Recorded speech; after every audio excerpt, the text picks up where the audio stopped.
We watch for the new moon tonight, y'all. All right, y'all. I'm glad to be back here with y'all for another day. It is March the 3rd, y'all, 2022. Day 45 of year 4 of reading through the books of the law and the prophets. Another 4-year consecutive day count, day 1063. Today, we're going to finish. No, we actually finished. Did we finish? Yeah, we finished because we was reading about astrology. Yeah, we're starting in tablet F. See what I be throwing myself off because I don't put the ending page number. Okay, tablet F, page 111. All right, y'all, we're going to read tablet F. We're going to start in tablet F. I'm not sure if we're going to finish it. Oh, yeah, we'll finish it. It's real short. We're going to finish it. We're going to read all the tablet F today. Starting on page 111, and we're going to end on page 117. And then we're going to pick up where we left off at Magick in chapter 25.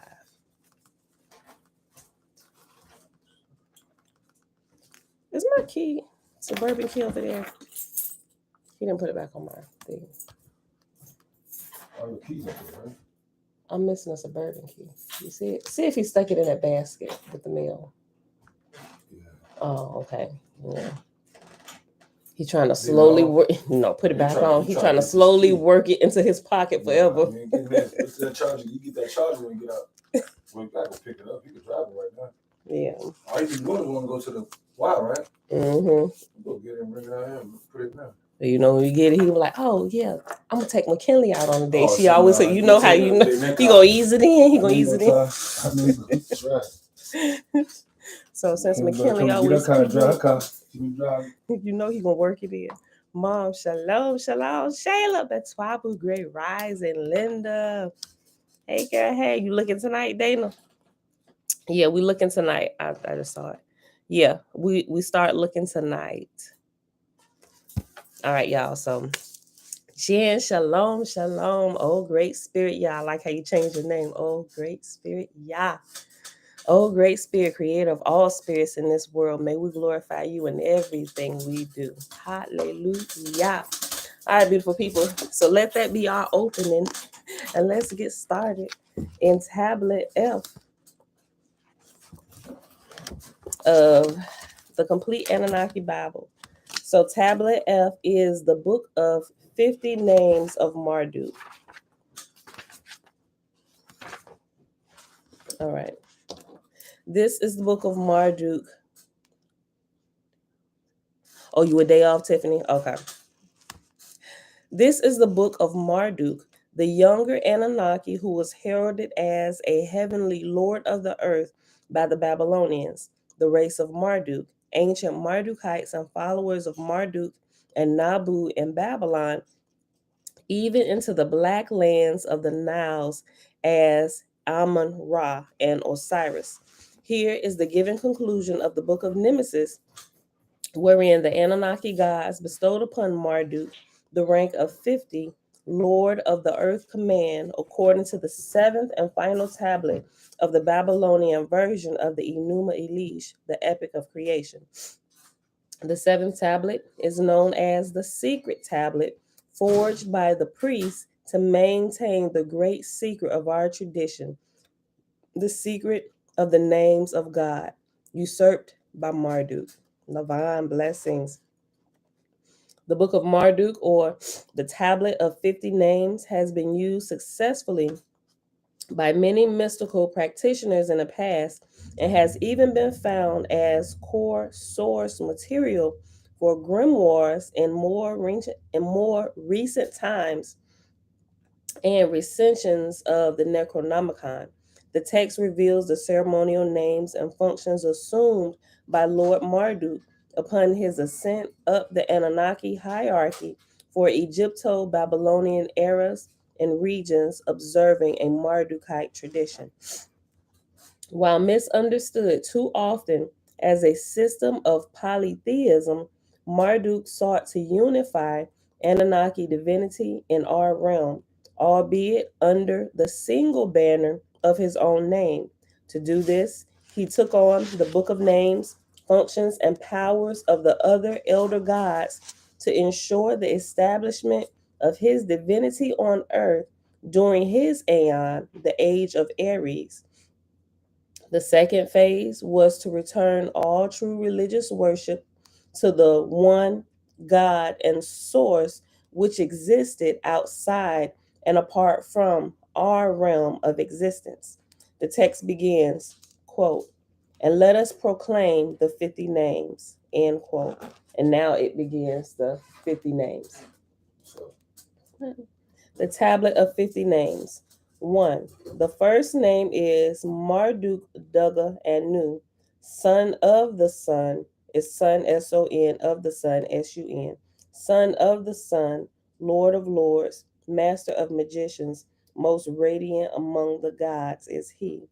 The second name is Marduka, Annunaki, creator, knower of the secrets of Marduk, time, space, and creation, geometry of the universe. The third name is Ara Maru Tuku, master of protections and of the gate to the ancient ones, and to whom the people give praise as protector of the city, possesses the Ara star. The fourth name is Barak Shuk Shu Bel Duru, worker of miracles with wide heart and strong sympathies. The fifth name is Lugal Dimur Ranki Banu Tuku Banu Tuku, commander of the wind demons, like wind that blows. The commander of the wind demons, the Metatronic voice heard among the gods.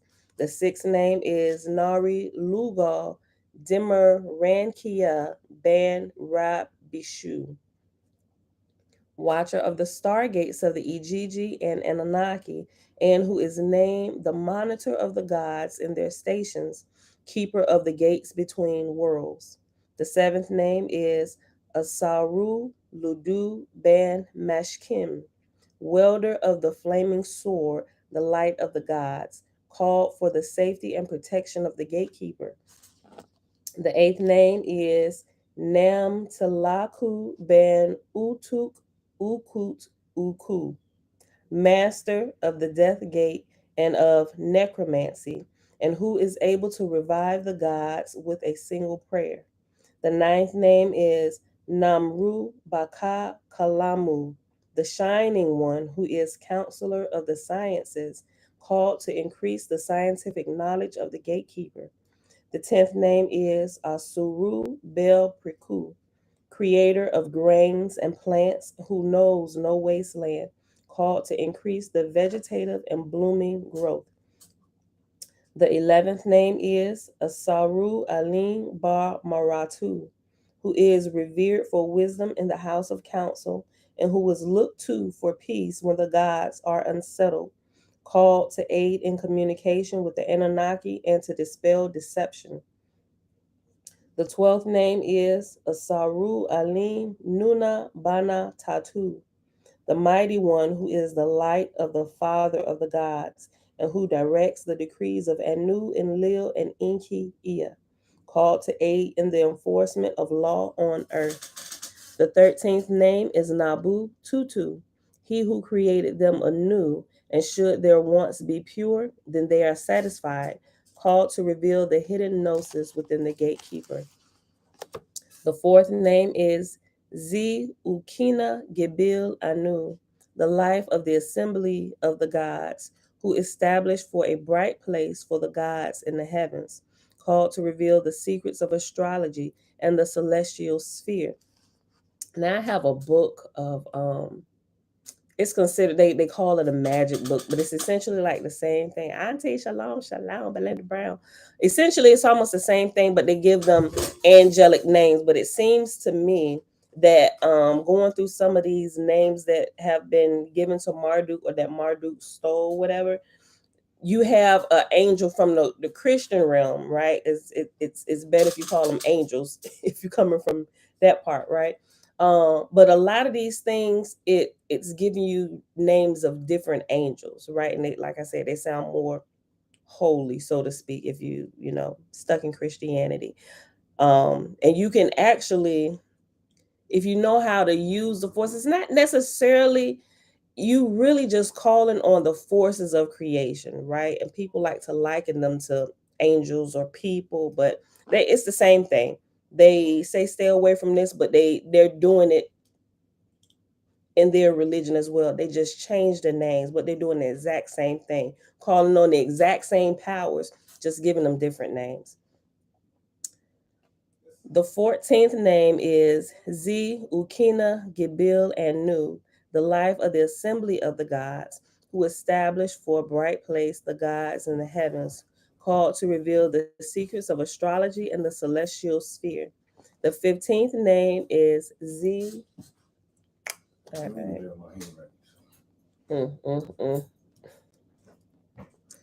The 15th name is Z Azag Z Ku Ejiji Megan Pa, bringer of purification, god of the favoring breeze, carrier of wealth and abundance to the people. The 16th name is Agaku Azag Mash Garzana, Lord of the pure incantation, the merciful one, and whose name is on the mouth of the created race, called to bring life to elementaries and ward spirits. The 17th name is Tukumu Azag Mash Shamashti, knower of the incantation to destroy all evil ones, called in the Malku rite to dispel evil sorceries. The 18th name is Sagzumash Shanana, founder of the assembly of gods and knows their heart, and whose name is heralded among the Ejiji, called for aiding the gatekeeper's psychic development. The 19th name is ZC Mash Inanna, reconciler of enemies, who puts an end to anger, bringer of peace. This is definitely some of the same names in this book that I got. I literally, it's like a book of angels and a book of demons. Like I have the um the Kindle version of them, and then I ordered like all the hardbacks just in case something went on with the electricity or whatever, and I couldn't access it. So I got all the printed ones. And reading through this, I was like, because I've been going through. I'm like, clearly these are some of the same ones. Okay, the 19th. I just read that. I read it again. The 19th name is ZC Mash Inanna, reconciler of enemies, who puts an end to anger, bringer of peace. The 20th name is Surim Mash Shah Nergal, destroyer of wicked foes, who confuses their plans, may be sent to destroy the enemies of the gatekeeper. The 21st name is Suku Rim Mash Shadar, who confounds the wicked foes in their places. And what's crazy, it was not crazy. The same way they break up the names through here so you can pronounce it, they do it in all of those books. I got like a good handful of them. I got like 10 books yesterday. I've had them in my Kindle for over a year, but I actually just ordered like the hardback ones. And so when you're pronouncing the names of the angels or the demons, they call them demons, or the more fierce powers, Christianity just calls them demons. But they still use them. They may call on that power, but not necessarily knowing if they go kind of classify it. They may be calling on a demon, but they just don't name it that. It's a more fierce energy power. They break it up the same way. Okay. The 20th name is Surim Mash Shah Nergal, destroyer of wicked foes, who confuses their plans, may be sent to destroy the enemies of the gatekeeper. The 21st name is Sukur Rim Mash Shadar, who confounds the wicked foes in their places, may be sent to destroy the unknown enemies of the gatekeeper. The 22nd name is Zarim Mash Shag Aranu, Lord of Lightning, a warrior among warriors, may be raised against entire armies of men. And people actually call on these forces like this. Okay.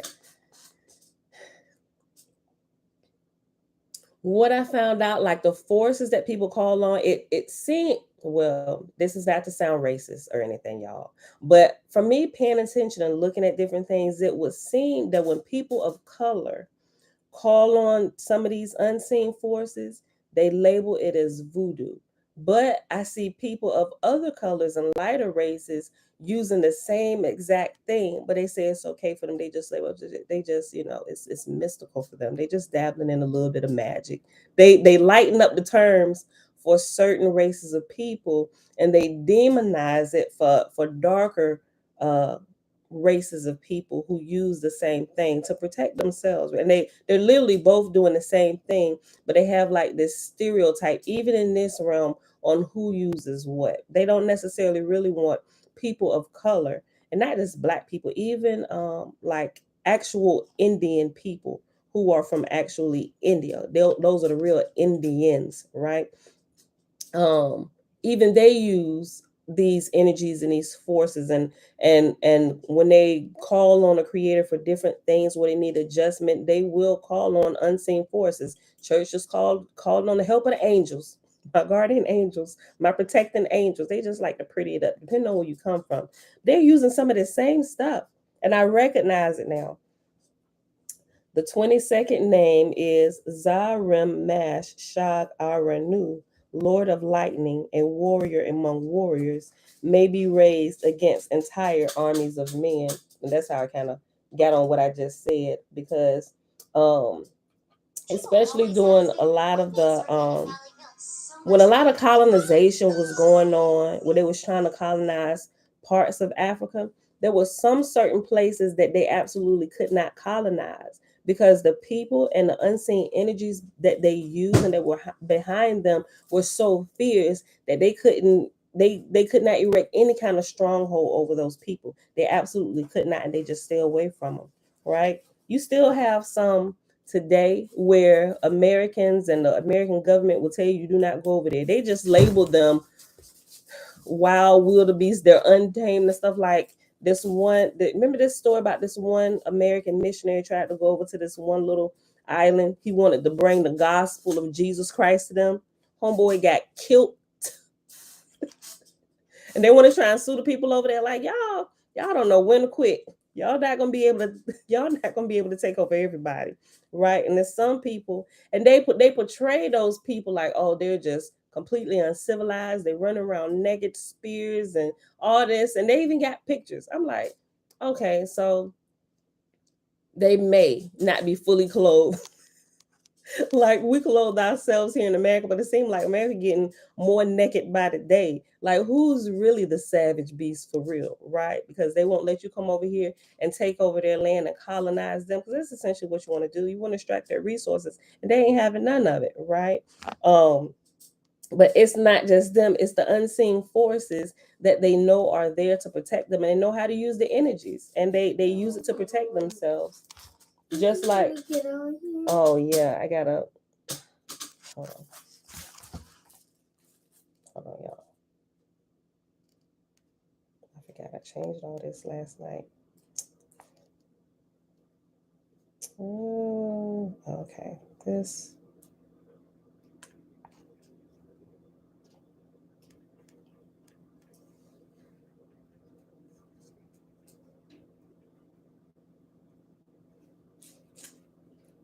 No. Okay. Good. We should be good. Don't try and download one too. Okay. I read the 22nd name again. Okay. The 22nd name is Zarim Mash Shag Aranu, Lord of Lightning, a warrior among warriors, may be raised against entire armies of men. The 23rd name is Zaku Rem Mash Ti Shadu, destroyer of the enemy in battle, who slays in a most unnatural fashion. The 24th name is Ibilulu Mash Sha Nebu, knower of the secrets of water and of secret places for grazing, called to bestow the secrets of dowsing and aid irrigation. Oh yeah, I know. I specifically know about that one, but it's not that name. It's an angel, matter of fact, and it's from uh mm, this was the first one I got that what is the book? The Legends of the Jews mention it. It's the angel of. It's right down the tip of my tongue because that's the particular angel that's the gatekeeper to all the other ones. Like anytime you do a prayer, whatever, that's the angel who actually gives you access. It's like military ranks when you look at angels or whatever, but it's like the same thing. Um um oh man, it's right down the tip of my tongue. Okay, let me keep reading. It'll come to me. Arziel, the angel Arziel. Okay. The 25th name is Ipadun E Yungina Kampa, Lord of irrigation, who sprinkles water in the heavens and on earth. As the previous, also the secrets of sacred geometry. The 26th name is Nb Lulu Gugal Aga, Lord of growth and cultivation, who raises the grains to maturity, and some have said is a face of Enki. Yeah, that falls in that particular one, that particular angel who does that. Because I learned about it when I started gardening again. Right? It's crazy. It's really crazy. Not crazy, but it's interesting. The 27th name is Higal Berdishu, master of farming and the plentiful harvest, and who provides for the people's consumption, may also be called to aid in personal fertility. The 28th name is Sir Pre no Sir Api Re Kubab Ad Dazu Zu Kenpa, the domination of Tiamat by the power of the net, called for mastery of the serpent and the Kundalini. The 29th name is Malak Bak Aka Duga, Lord of bravery and courage, rider of the ancient worm, summoned for courage, bravery, and self confidence. The 30th name is Gil Aga Bel, furnisher of the life giving seed, beloved, betrothed consort to Inanna Ishtar, called for women who desire pregnancy. The 31st name is Gilma Aka Bel, mighty one of divine architect, hold on, mighty one and divine architect of the temples, possesses secrets concerning the geometry of the universe. The 32nd name is Agilma Mash She Gura, maker of rain clouds to nourish the fields of the earth, called forth in times of drought. The 33rd name is Zulum Mu Abba Bel, giver of excellent counsel and power in all businesses, and destroyer of the wicked foe, maintaining goodness and order. The 34th name is Mumu or Mummu, yeah, Mummu, creator of the universe from the flesh of Tm2, keeper of the fourth watchtower, gates to the outside. The 35th name is Zu Mu Il Mar and Dara Bel. The heavens have none equal in strength and vitality, called forth to aid in healing, rituals, and rites. The 36th name is Agis Kul Agni Bel Lugo Ab Dubar, who sealed the ancient ones in the abyss, called by the piously righteous for strength and vigor. The 37th name is Pagal Giuna Ara Ba Baal, possessor of infinite intelligence, preeminent among the gods, offers wisdom in oracles and divination. The 38th name is Lugal Durma Arata Agar Baal, king of the gods, lord of rulers, Durma, aids the gatekeeper in developing all mystic powers. The 39th name is Ara Adu Nuna Araman Gi, counselor of Enki Ea, who created the gods, his fathers, and whose princely ways are no other God can equal. Maybe that's supposed to be who, and whose princely ways who no other God can equal. called during self-initiations to aid you through the gates. The 40th name is Dul Azag Dumu Duku Arata Gigi, possessor of the secret knowledge and the wand of lapis lazuli, can reveal untold marvels of the cosmos to the gatekeeper. The 41st name is Lugal Abba Bel Diku, eldest of the elder ones, and pure is his dwelling among them, aids the gatekeeper in acquiring self honesty. The 42nd name is Lugaldu Eza Gazi Kur, nor of the secrets of the spirits of wind and star, offers the gatekeeper secrets to command the spirits.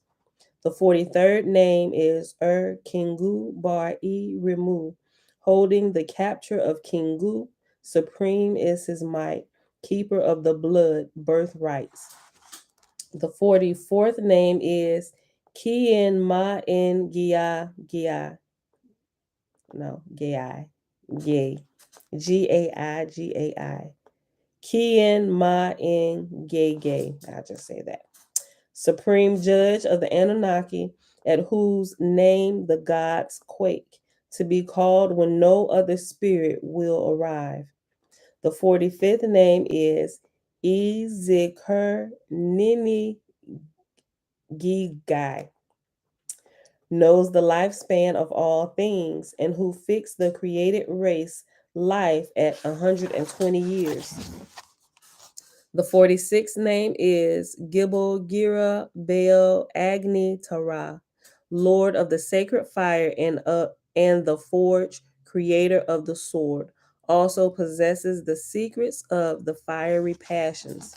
The 47th name is Adu Kako Damu, raiser of storms that blanket the skies of heaven. The 48th name is Ash Aru Baxtan Dabal, keeper of time. The secrets of the past and future may be summoned to aid acts of divination. The 49th name is the star. Let Nibiru be his name. He who forced his way through the midst of Tiamat, may he hold the Alpha and the Omega in his hands, summoned to discern the destiny of the universe. The 50th name is 50, and Ninu Amag Gash Dig, the judge of judges, determiner of the laws of the realm, the patron of the dragon blood kings of the earth. Yeah, oh great spirit, y'all, is guardian angel spiritual forces that we can call on. Absolutely. Absolutely. Absolutely. Right? Because when you got to really understand like what we've been talking about, even with energy and stuff. I know some people, oh, that's new age talk, but no, it is truly energy. The body produces energy. There's seeing that we can see the effects of the energy that our body produces, but there is also energy in this what we call the spiritual realm, right? Or the non-physical matter reality that happens there that also assists us. Even when you cry out to Yah, right? A lot of times it's not necessarily Yah, the creator, but it's those creative forces in play that's helping you. And anything that helps us from the spiritual realm, we just liken it to God or the devil, right? So if we deem it to be bad, it's automatically the devil messing with me or some kind of demon. And if we get the results that we're praying for, we just automatically attribute, thank you, Jesus, thank you, God, he didn't did it. When necessarily it may not be him, because he's the creator force is a little bit higher up. It's literally like hierarchy of powers. So it may be a lesser power that we deem to be good that's been helped us, that'll help us to accomplish things, and not necessarily the creator. Although the creator created everything, it's like this whole chain of command within a realm with energies that happens. And we just give it one or two names, the God or the devil, when it's not necessarily the case. But yes, guardian angels is one of those spiritual forces that we can call on. Okay. All right, so the last little section of the Book of 50 Names is the Apocrypha of the Marduk tablet. The 49th name is the star, that which shines in the heavens. May he hold the Alpha and the Omega in his hands, and may all pay homage unto him, saying, he who forced his way through the midst of Tiam Tu without resting, Let Nibiru be his name, the Caesar of the crossings. And the Caesar of the crossings has a reference, footnote number 40, and that says Nibiru, given as Nibiru. It's a different spelling of Nibiru with a N-E. The first spelling is Nibiru, but it's given as Nibiru, Nebiru, in some translations, meaning literally crossings, such as in or around a midsection or midway around. Okay, go back. The 49th name is the star, that which shines in the heavens. May he hold the Alpha and the Omega in his hands. May he may all pay homage unto him, saying, He who forced his way through the midst of Tiam too without resting, let Nibiru be his name, the Caesar of the crossings, that causes the stars of heaven to uphold their paths. He who comes as a shepherd to the gods who are like sheep in the future of mankind at the end of days. May this be heard without ceasing. May it hold sway forever. Since Marduk created the realm of heaven and fashioned the firm earth, he is forever the Lord of this world. Enlil listened. Enki heard and rejoiced. All of the spirits of heaven waited. Enlil gave to Marduk his name and title, Bel, Bel. Enki gave to Marduk his name and title, Ea, Ea, and said, The binding of all my decrees let Marduk now control. All of my commands shall he make known. The 50th name is 50, and Ninu Am Gash Dig, the judger of judges, determiner of the laws of the realm. By the name 50 did the Anunnaki then proclaim Marduk's 50 names. The Annunaki made his path preeminent. Let the 50 names of Marduk be held in remembrance to all, and let the leaders proclaim them. Let the wise gather to consider them together. Let the father repeat them and teach them to his son. Let them be in the ears of the priest and the shepherd. Let all men rejoice in Marduk, the Lord of the gods. That be may cause the land that be may cause the land, his earth, to be prosperous, and that he himself may enjoy prosperity. His word hold and his command is unaltered. No utterance from his mouth goes unnoticed. His gaze is of anger and turns his back to none. No God can withstand his wrath, and yet wide is his heart and broad is his compassion. The sinner and evildoer in his presence weep for themselves and pray for forgiveness. And that is the end of Tablet F, right at the 32-minute mark. All right, y'all. So we'll pause right here and we'll pick up Tablet G, which is the Book of Generations and the Birth of Man. Oh, yeah. We're familiar with some of this, the creation and disposal of man, the Adamu, Adapa, and Atrahasis. All right, y'all. So we'll pick up where we left off in My Big Toe. Okay, so I said the day before yesterday, I was going to go back and read, because we're talking about the AO, absolute unbounded oneness. Okay. And awareness. Trina, hey girl, hey. Okay, so let's go back here. Starting at awareness on page 207. Awareness is a characteristic of consciousness. To some extent, all the Earth's life forms are aware and conscious. All store and retrieve information more or less continually, and therefore have the capacity to learn, to improve themselves, and to become more than what they presently are, to evolve. Some awareness is more or less efficient, brighter or dimmer than others. It is a continuum. Jellyfish, raccoons, and people are all aware of some things and are unaware of other things. It is more a matter of degree and focus than a fundamental difference in the nature of awareness. Limitations on the richness and complexity of the possible interactions and responses that an entity can have with its external and internal environments are what define each entity's capacity for awareness. The process of developing awareness is the same for all entities, whereas the limitations and environments of each entity are unique. By now, it should be clear that developing and evolving awareness is a standard, normal, and natural happening among biological entities. Similarly to, to a one cell biological entity, a yo, absolute unbounded oneness, develops awareness of itself in relation to itself by mutating or modifying its internal uniformity or structure. I am using the term awareness here relative to AO in the same way that it is used above. So remember, AO is like a reference to who we would call Yah, the creator of all, right? Absolute unbounded oneness, right? Let's call it dim awareness.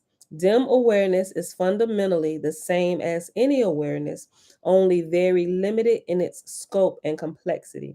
At its dimmest, dim awareness is simply the potential for awareness. And here's what we pause, about to start new right here. Consider the first simple multi-celled creatures floating in our oceans eons ago. This dim cellular awareness figured out in the evolutionary sense that if certain cells would specialize in specific functions, eating, digestion, reproduction, locomotion, coordination, control, then more complex and more successful creatures could evolve. Improved survivability and procreation. What a discovery. This and many other pivotal evolutionary discoveries provide strong testimonial for the usefulness and efficacy of dim awareness as motivated by the fundamental process.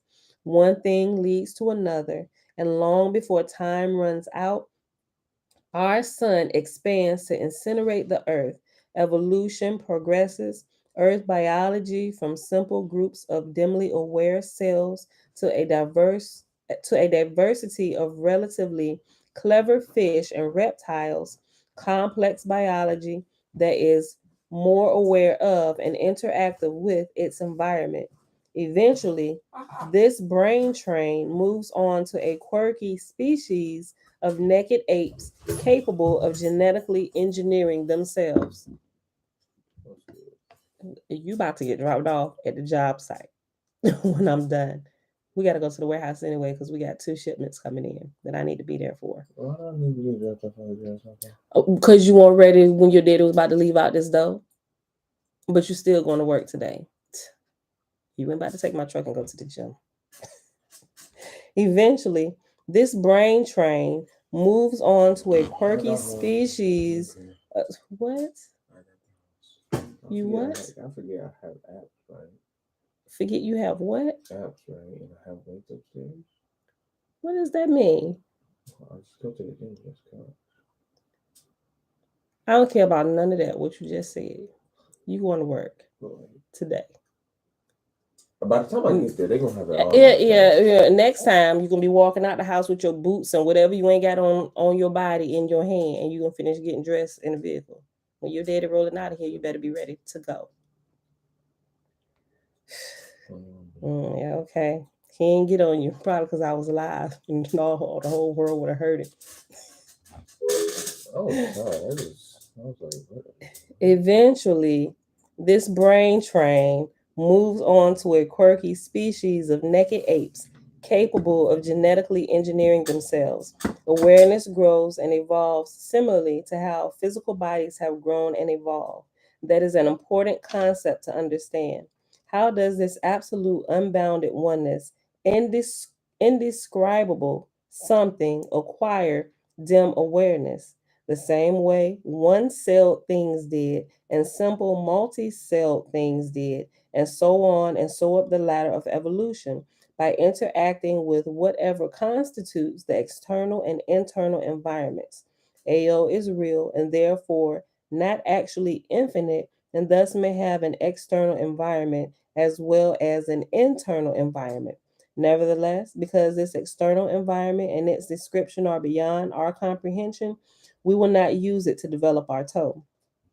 An external environment may or may not have contributed to AO's initial dim awareness, but we have no logical need to include it. It is adequate for our purposes to assume that AO interacts only with itself, mutation, to gain dim awareness. Developing awareness is the natural result of a self modifying entity applying the fundamental process to challenging environments, internal or external, that contain large numbers of multiple possibilities. Awareness at the cellular dim level evolves naturally from the existence of a rich and varied array of potential states. These states are generated by direct choice, random events, and dumb luck, being at the right place at the right time with the right stuff. The entity explores all the potential states it can successfully populate. The more successful or profitable configurations continue to evolve, while the less profitable ones either remain in their niche or die off. Over time, hardwire, I'm sorry, over time, hardware, body, firmware, instincts, and software, mind processing capability are slowly improved. Applying the fundamental process is natural and intuitively obvious to even extremely dim awareness. Try everything that is accessible and affordable and go with what works. Is AO alive? Certainly not by our 3D Earth related biological standards and perspective, but then our standards are only relevant to PMR. I will show you that AO meets the requirements for developing awareness and eventually intelligence.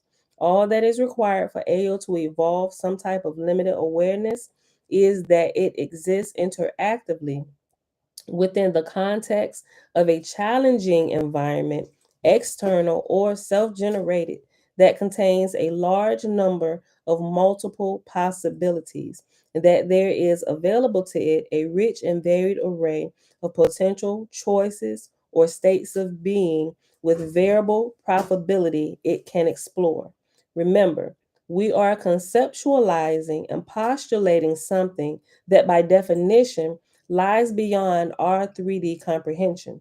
In our efforts to understand Ayo, or the creator of all, and non-physical matter reality, or the spiritual realm, in our efforts to understand Ayo and NPMR, we are like flatlanders struggling to visualize a tetrahedron slowly tumbling within a rotating hollow cube that is spiraling down the inner surface of an elliptical funnel. Y'all probably like, what did you just say? We're pretty much grasping for straws here, trying to understand who the creator is and what we are in relation to him and what we're supposed to be doing while we're here on earth, which is growing, right? Developing our spirits through these fleshly bodies, right? Being able to interact with everything. So let me read that again. In our efforts to understand AO and non physical matter reality, we are like flatlanders struggling to visualize a tetrahedron slowly tumbling within a rotating hollow cube that is spiraling down the inner surface of an elliptical funnel. Go and explain that to your two-dimensional buddies over flat beer. That's funny. Okay, so have y'all probably didn't get the joke if you have not read or listened to Flatlanders yet. It's a 4-hour book if you listen to it on the Audible. Y'all gotta go listen to it. It's really good. It's trying to make sense. Uh like this. My Big Toe is a 3-book trilogy. It's like this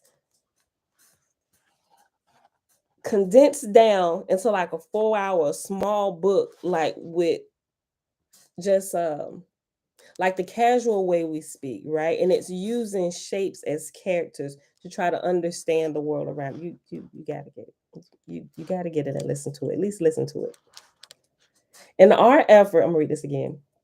In our effort to understand AO and non-physical matter reality, we are like flatlanders struggling to visualize a tetrahedron slowly tumbling within a rotating hollow cube that is spiraling down the inner surface of an elliptical funnel. Go explain that to your two-dimensional buddies over at Flatbeer. Because the existence of AO is the one mystical or metaphysical form and PMR perspective, assumptions that enable this big toe to discuss our beginnings logically, we need to understand this AO thing, or this creator of everything thing. We need to understand it, right? In some ways, AO can be thought of as roughly analogous to the first biological cells from which many of our planet's living things evolved. AO was dimly aware of itself in the same way that primordial biological cells were dimly aware of could interact with themselves and their environment. Where did AO come from? Our relentless and illogical sense of a universal causality forces this question. There is no good answer. The best bad answer? AO came into existence the same way those first biological cells did. Good luck eventually ran into the right ingredients at the right time with a supporting environment and perhaps a spark of some sort of mental energy thrown in for good measure. I truly do not know. AO's origins lie beyond the logical reach of our understanding. Like, well, who created God? How? Like this is essentially what he's talking about. Well, who created the creator of all? Right? We don't know. From our realm, we just cannot understand that, right? That's why we got to develop our big toe, our big theory of everything. We have to begin to experience the spiritual before we can even logically and comfortably ask that question, right? Because if we don't develop this, it's just not going to make sense. So that's why we got to go through a trilogy, and y'all have to taste the pudding along the way, right? Otherwise, you still won't get it. There is no good answer. This is just good. I'm gonna just read it again. There is no good answer. The best bad answer: AO came into existence the same way those first biological cells did. Good luck eventually ran into the right ingredients at the right time with a supporting environment and perhaps a spark of some sort of mental energy thrown in for good measure. I truly do not know. AO's origins lie beyond the logical reach of our understanding. Our PMR causality can offer no rational input on its own beginnings, much less AO's beginnings. The only logical failure is in the asking of the question.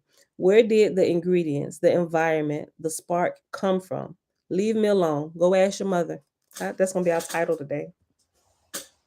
Leave me alone. Go ask your mother. We literally almost done. It's like 3 little paragraphs left. Leave me alone. Go ask your mother. It is not an appropriate question.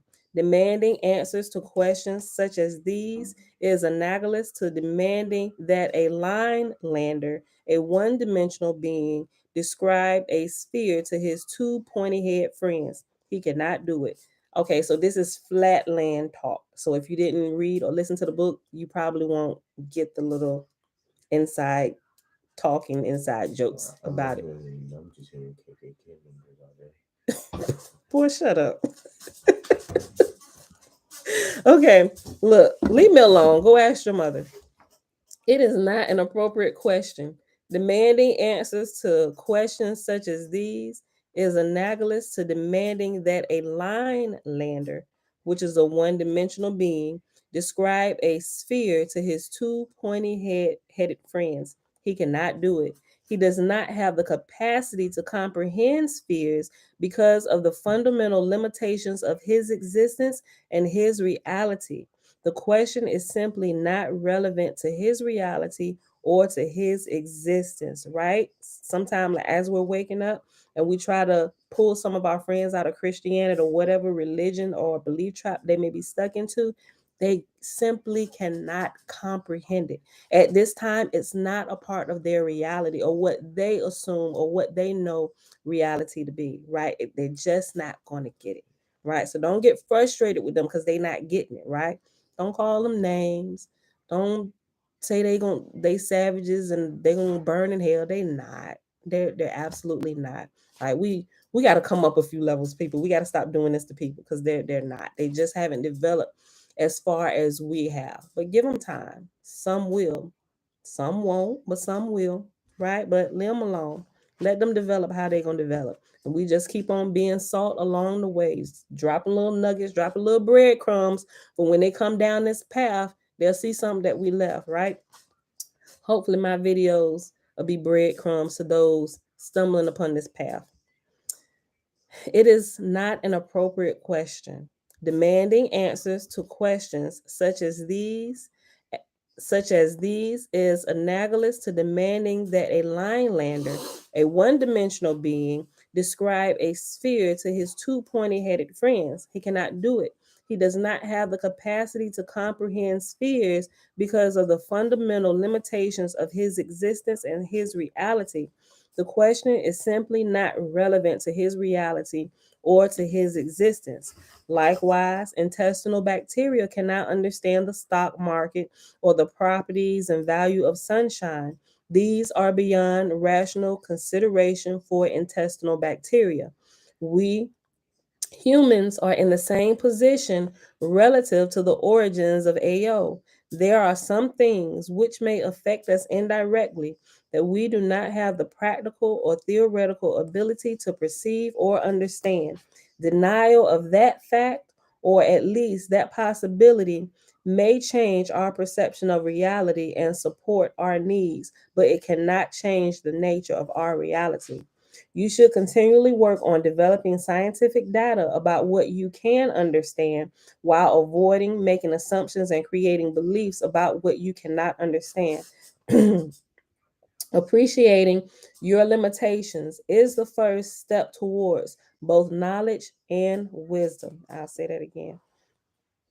Appreciating your limitations is the first step toward both knowledge and wisdom. For some limited perspectives, like the perspective of our space time PMR universe, the answers to some questions cannot be comprehended or conceived. You have to live with that fact. Metaphysics, mind, and careful exploration of the subjective offer a less limited perspective that goes a step or two beyond our current objective science, but go too far beyond that, and truth dissolves into speculation, while speculation degenerates into fantasy. To be sure, conjecture can quickly wander into fantasy land if it does not remain connected to a rational foundation of objective, measurable truth data. How well the model performs is what lends credibility to the assumptions made at the beginning. Save your judgments until later. You will discover by the end of section 5 that everything we do in this reality seems to follow is in the image of, one might say, Ao's pattern of being. It will become clear that our existence, being, and evolution are an expression of and the result of the existence, being, and involvement of Ao. Our individual consciousness reflects the pattern of Ao as a piece of a hologram, or each individual element of a large fractal design contains the pattern that defines the whole. If the evolution of our consciousness and our physical reality is a reflection of Ao's evolution, it would seem reasonable, as one can be addressing this issue, that Ao's evolution should exhibit similar processes to our own. The actual reasonableness of that statement depends on how closely we follow Ao's original pattern. Ao is primarily Ao's primary, I'm sorry. Ao is primary consciousness. We are derivative consciousness. It is not unusual that a child might resemble its parent. And that, my beautiful people, is the reading for today. And that was all of chapter 25. Now, I didn't say it, but I'm going to share a treat with y'all today. What we talking about from the Annunaki Bible. Let me go get it. Whew. I was going to get into this a little bit later when we got into the Magick section, but since it brought up the 50 names of Marduk, I want to share something with you. I'm going to show you something. Pause 1 second. Oh, that is gross. Don't do that. Hey, excuse me. It's a naturally humanly bodily function. The creator did it. It was his fault.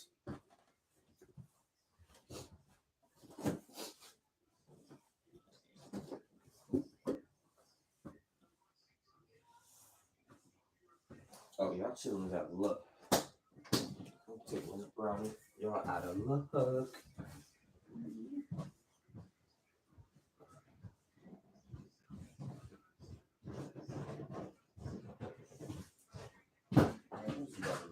No, I'm about to show them this. And I'm about to tell them how this jank works. Okay, y'all. So I grabbed a couple of my magic books, right? But I want to show y'all something. Is that the magic what you took away from me? Yes, I took away from you when I found out it works. I'm like, give it here. Let me tell you. Okay. So I got this thing, right? My sister up here, well, one of my sisters, Alicia, she said, girl, you know you're going to have to go repurchase it again. She said you get scared, you find out something work, then you throw it away. Because you can really manipulate the energy around you, right? As I'm growing, I'm like, yo, this is more real than I ever thought, than I ever would have believed, right? Okay. And I'm showing y'all this. There's a whole bunch of different. And look, don't think I done gone off into witchery, y'all. This is the course of my studies. Going through all of this, right? Move this, Jeremiah. To be honest, anything witchery is just something like a Christian said. Right. Yeah, that's what I'm finding out, right? So I'm not researching it to become a witch. I know some people, I just lose some people. You just can't even talk about explain what's happening. But I want to right this. We literally was. This is our birthright. So like yeah, literally, they've taken something and they've explained it in different ways.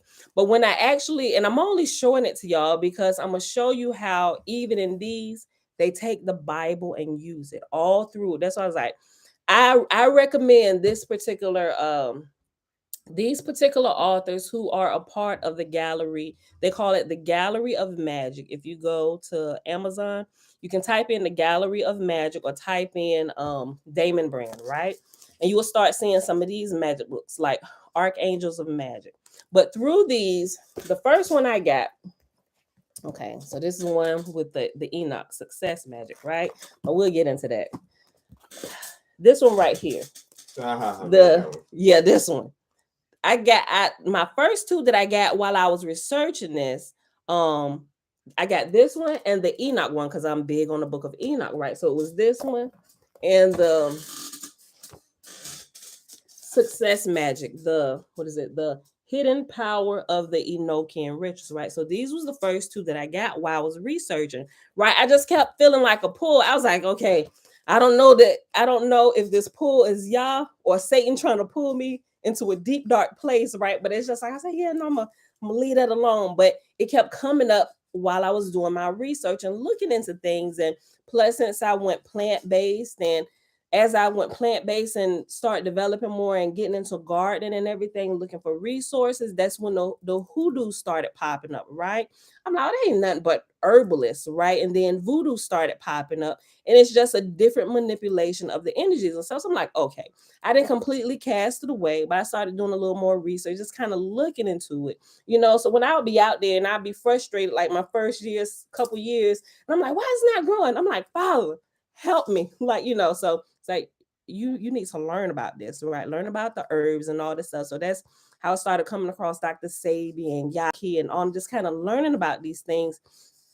And then this stuff started popping up because it's connected to when you put in like hoodoo and voodoo, it just connects it, and it connects it with that magic link, right? So it started popping up and I ignored it for a while. I was like, well, let me like read the, thing. So as I read, I'm like, oh, these ain't nothing but the angels. And growing up, my grandma had this particular angel book. I forget the title of it, but she gave me a copy of it. So I was familiar with a lot of the different names of the angels. So the first one that popped up was the 72 Angels of Magic. And it kind of just, it threw me off a little bit. I'm like, how can you use angel and magic in the same title, right? Still coming out the church, waking up a little bit, right? But as I began to open it, and I flipped through it. And within here, it also has sigils for the different angels. But these angels in here were angels that I had already heard about in this book that my grandmama gave me, growing up. And I got a copy of it. It's in there on my bookcase. Somebody got to look for it. But it's one of the ones it's considered like a Christian angel book, right? But some of those same angels are also in here. But it has like a sigil and it goes through and it explains what the sigils are and which sigils represent the different angels, right? So I was going through here and it gives you the different angels, what their powers are, how they help and stuff. So I was familiar. I was like, okay, well, they didn't say this was a Christian book, but it's located on the occultic side of things, but I was really familiar with it. So as I started going through, I was like, okay. I was like, well, okay, well, this is good. What it does, you got to read the introduction. You got to read, whenever you get a book, always read the preface and the introduction. There is this great education, a really short, great, straight to the point. And I like them because they get right to the point. They don't do all this extra talking. They really explain and hit the points on what it is and why it works. And what kept me even more going through this is because the angels, they have the names. Okay, so when we was reading through the 50 names of Marduk, when I remember when I told you it had like the names, I don't know if you can see this. Okay, so you see this? See how this angel's name, Keliel, the angel Keliel, in the book of Marduk, it has the 50 names of Marduk is spaced out like this, right? But it also here in these books, it actually give you the scripture from the Bible, from Psalms or Proverbs, where this angel is encoded. So I was like, wait a minute, what? And then they use the Hebrew words and they explain all of this in the beginning and why when you watch, if you ever pay attention, y'all, if y'all ever pay attention to movies that are doing magic, even this most recent one that I told y'all to get the Lovecraft Country. When they get towards the end, and when he realized that magic was his birthright, when they having this little conversation in a little conference room chamber thing, when they begin to speak, and you see them doing some of this stuff, they're speaking in Hebrew. Anybody ever wonder why? Like all of this stuff, and I began to realize all of the magic books uses Hebrew. I'm like, how and why? And it gives you where it's encoded in the Bible. So if you hear it and y'all didn't hear me say it, that the Bible is a book of magic, it literally is a book of magic. Very specifically, Psalms and Proverbs, but also in the Torah. There are things that are hidden within the stories that if you were trained, you can actually take your understanding and your spiritual growth to a whole nother level. And this helped me understand that. Even in Exodus, when they parted the Red Sea, there was a within Exodus chapter is it Exodus 14? It's Exodus chapter 14, verses 19 through 20. I think that's what it is. Exodus chapter 14, verses 19 through 20. I'm gonna pull it up. But within that right there, where Moses parted the Sea of Reeds or the Red Sea, it was hidden the 70, what is it? The 72 letter name of the creator, which is what gave Moses the power to actually part the Red Sea. So when I began to learn a little bit more, it was like I was learning little pieces, but with the information and knowledge that I already had looking into Hebrew, this made a whole lot more sense and it was a whole lot less scary after I read the preface and the introduction. I started going through here, reading through the names of angels and how it's pronounced, the words in Hebrew, and it has like invocation. The invocation is in Hebrew, and I'll show you right here. Okay, so it has invocation. If you need the help of this particular angel, okay. So the powers of Keliel, right? The power to avoid enemies, the power to become less visible, and the power to confuse enemies. So this would be an angel you would use during a time of warfare, or if you got an issue, say you could even use it on your job if you got enemies on your job, or wherever it is that you have enemies, you can ask for the unseen energy, the help of Yah, and how I understand it is the creator. Okay, this is what you need. Here's the resource you need. Boom. Go help them with that, Kelly. And so this would be the angel that would show up to help you to solve that. Y'all, is not showing up himself. He's just delegating the authority to different angels or different sources of energy. So oh, great spirit. Yeah, I hope this is helping you because you asked about his guardian angels, spiritual forces we can call on. Absolutely. Right. So there were a couple things that we experienced last year, and I had already come across this and I had been already studying it. So I was like, well, let's find an angel that helps with this. Right. So I'm like, okay, yeah. And so as I read through, I was like, okay, yeah.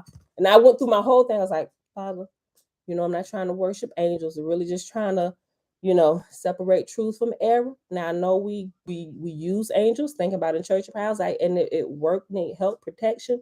We know the angels that show up. So I was like, I don't know. So I'm just gonna, if my understanding of this is correct, then I'm gonna now when I pray my prayers, I'm gonna do it with the knowledge that I have now, and I'm gonna pray a more specific prayer. And so I prayed a more specific prayer based on the new information that I just had now about the angels and which angels are assigned to what, right? And then the prayer that I prayed, it actually happened. Even with the business, there were things that we prayed, things that seemed to have kind of like a hold on it. It seemed things were being held up. And so I was like, okay, is there like an angel for this? I would double check through these. And this is not the only one, but this was the one I had at the time. And the Enochian magic one, right? The success magic. But I know it says success magic. Some people may think, oh, maybe just business. No, this is literally like a lifelong developing process to grow you up mentally and spiritually. So if you think this is a get rich quick, it is absolutely not. That is not what this success is talking about. It's talking about spiritual growth and development and becoming aware of the unseen forces as you grow, right? And this was like right up my alley because I completely consumed the book of Enoch. So anything Enoch I was getting my hands on in this. Anybody Book of Enoch lovers, Metatron, Angel of the Face, get this, right? And it helps you understand some things, right? And it just grows you up. It kind of makes your foundation a lot more solid to where you're not just doing things willy-nilly, but it's like the understanding of spiritual things really began to set in the way that they explain it. And they go through here and they tell you that, like the invocation, if they put it in Hebrew and you can read the invocation, like if you're doing a prayer, and by doing the invocation, that's actually like calling, it's like the telephone number to that particular angel. That's the best way to describe that.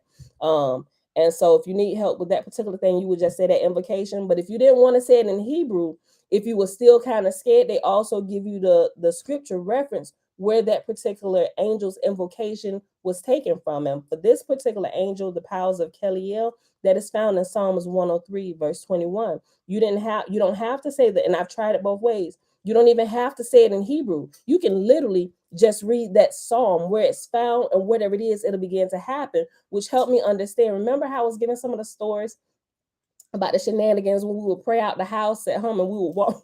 My mom would teach us, we would anoint everybody, anoint the walls and the doors and stuff and the windows, and we would open up the Bible and we would read the 91st Psalm. Well, it's the same thing. Encoded within the 91st Psalm, there are a couple different of angels. Yeah, a couple different angels encoded within Psalm 91. To whereas when we read that, now we didn't know we was like dialing these angels' phone numbers. We just know that this works. And a lot of times that's all the working knowledge you need, especially being young. It's just like, okay, here are the basic things to get the car going. Boom, do that. Right.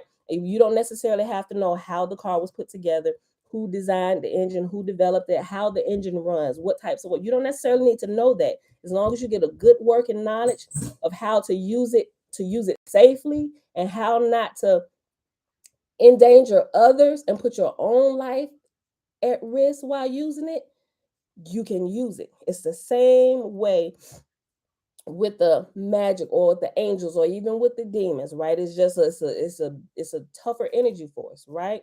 Not necessarily that it's bad, because there's neither good nor evil. It depends on the person driving the vehicle, right? I'm gonna drive this vehicle and I'm a responsible driver. I'm using my signals.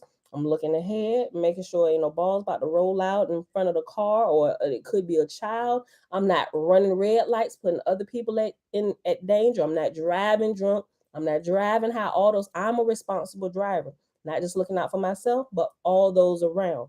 Now, when you use the the more energetic or the more fierce energies, which Christianity names them demons, it's the same thing, right? Remember how we gave I gave the reference to the movie Doctor Strange at the beginning when they saw the teacher using the dark arts or the dark magic.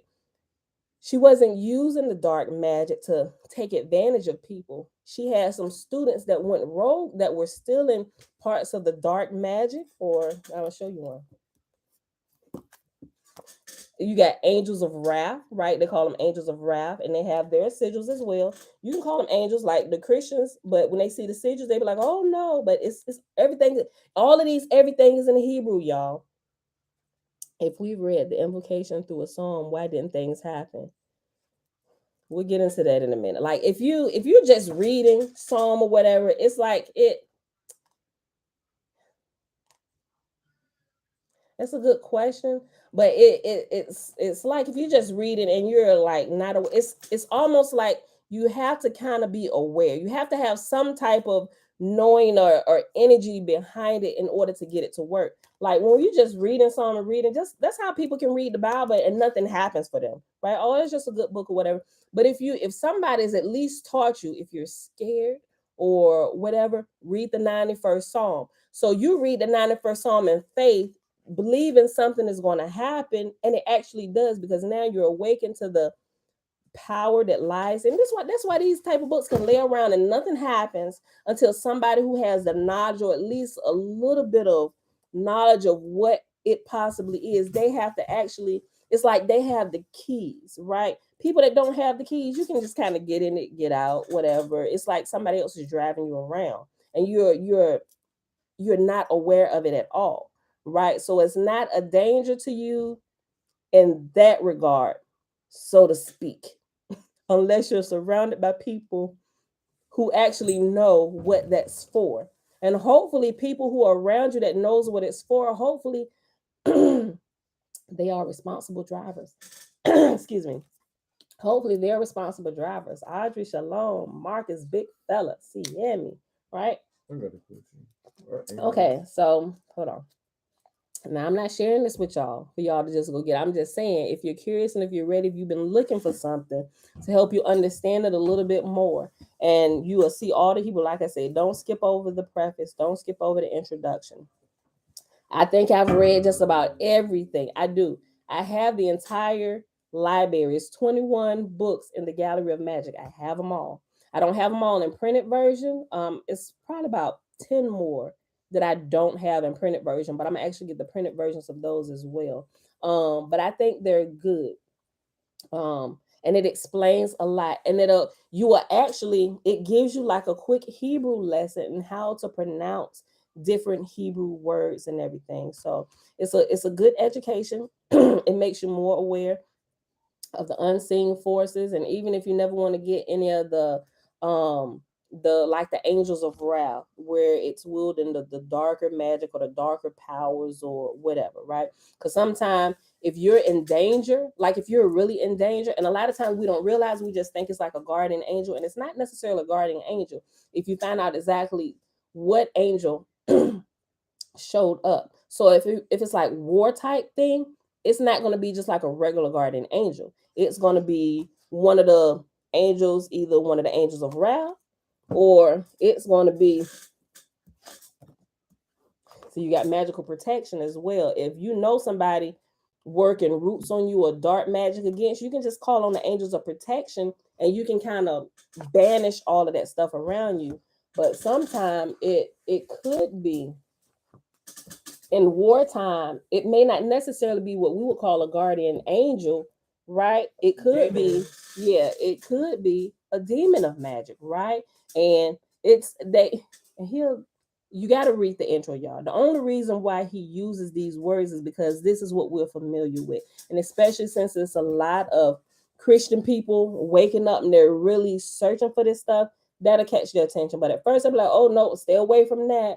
No, it's going to break it down, the different energies and the powers and stuff. And even in wartime, if you decide to go study different things, even some of the things that I learned about in Africa, or even some of the things that they call voodoo, if you get a little bit of understanding about the energies, the unseen energies, you be able to tell which energies were at work helping the people to defend themselves. And a lot of times it's not like the good energies where we think, okay, the good energies belong to the Christian church, the bad energies belong to Satan and Satan worshippers.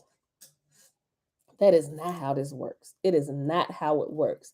So, but I think, and I'm only showing it to you, I call it goodies because I know some people been asking about it. Well, people email, well, can you just email me the name of one book?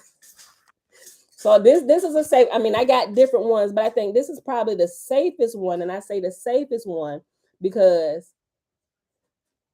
safe in the sense that if you don't skip over the preface and the introduction and go through it while he explains to you what it is and why it works, it's safe because it's like a driver's ed teacher teaching you before you actually take the vehicle out, right?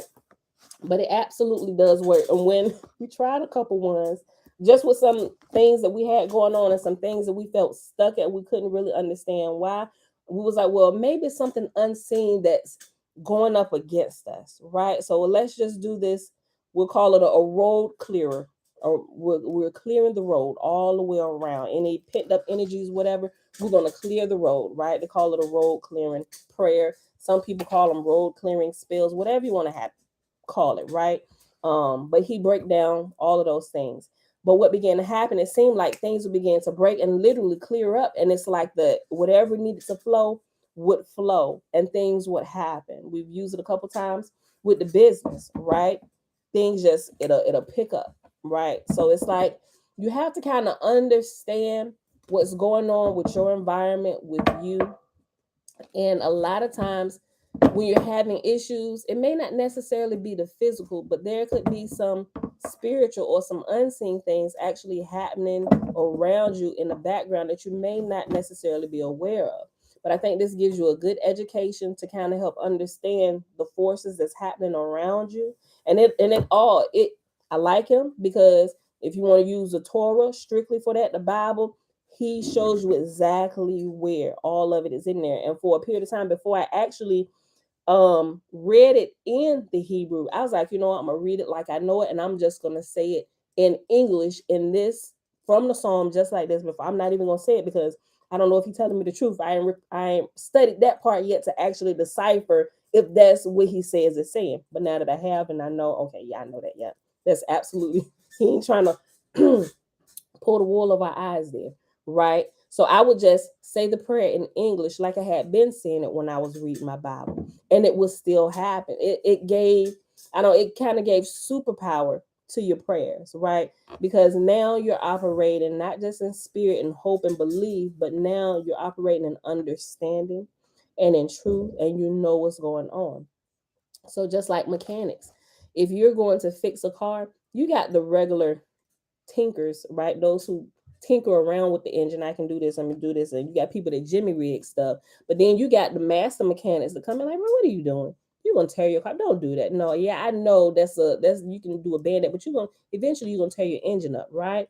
Learning stuff like this, you become master mechanics of the spiritual realm and of the forces. You become educated, right? And you don't become educated to be a vagabond. You become educated to be able to grow spiritually and to help yourself spiritually and even help family members and friends. Or some could be having, we don't know what's going on, but because you're trained and you understand spiritually what's going on, oh, this is what's happening. I can see it clearly. Like our eyes are tuned to it, our spirits are tuned to it, and we can pick it up just like that. And we can, and in that case, we can help people. Some people get to this level and they're like, oh, I'm gonna take this and I'm gonna go use this in the church and I'm gonna make some money. Yeah, you can make money. I wouldn't necessarily recommend that you do that. But some people do that. That is not my purpose. You can people who just go on making a living doing this, right? And I don't think that's why you should learn it. I really don't. So don't ever think that I'm telling you, okay, now you got this, go ahead and make money off of it, become a big profit in the church. Don't do that, y'all. Use it for your own spiritual growth. Use it to help yourself, help your family, help friends, anybody that comes across your path that asks you for your input and you can clearly see what's happening.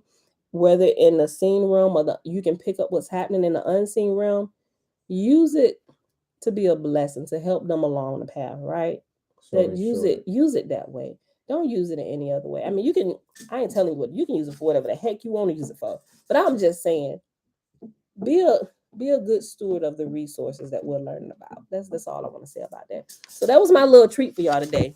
For those that's been constantly asking me for it and sending emails and stuff. So, but anything by it's called the Gallery of Magic, right? But don't let the names and terms and stuff throw y'all off, right? literally puts it there so one, he don't get killed, and two, so y'all can understand it.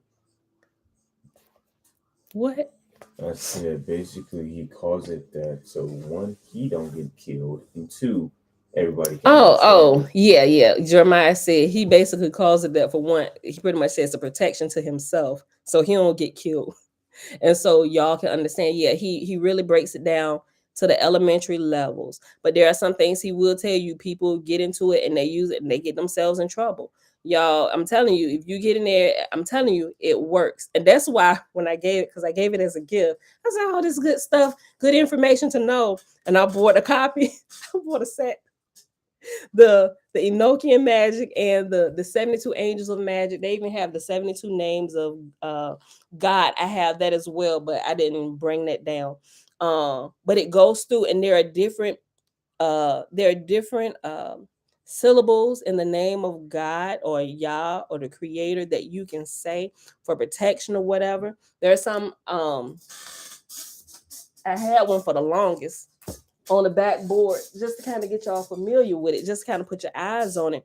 But it trains you to recognize, even just looking at them sometimes, it brings power if you know what you're looking at. That's why I was like, ooh, we got to be careful.